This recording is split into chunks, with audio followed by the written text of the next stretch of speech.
নিজের চোখে দেখা কিছুদিন আগে একটা জানাজা পড়িয়েছে, খোদার কসম করে বলছে 6:30 ইন্তেকাল করেছে। হসপিটালের বিল দেনেওয়ালা নাই, 4 সন্তান, অ্যাম্বুলেন্সে ঘরে ঘরে আসবে, 1000-1200 টাকার বিল দেনেওয়ালা নাই।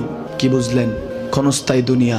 মমিনের কম থাকলেও আমি বলি, কেউ যদি এসে বলে হুজুর একটু দোয়া করেন, খুব পেরেশানিতে আছি, আমি তার হাত চুমু খেয়ে বলি তোমাকে মোবারকবাদ, আল্লাহ তোমাকে ভালোবাসে। পেরেশানি তো মালিক দেয়, এই জন্য এটা রহমত মমিনের জন্য। পেরেশানি দেয় যখন ফেরেশতারা বলে আল্লাহ চাইতেছে টাকা পয়সা চাইতেছে, বলে এটা কি?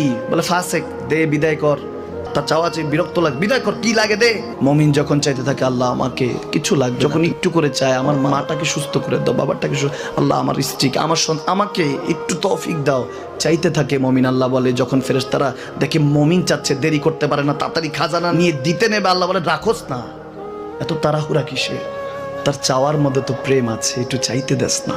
থাকুক না মমিন আর একটু পেরেশান, থাকুক না, থাকতে দেস না।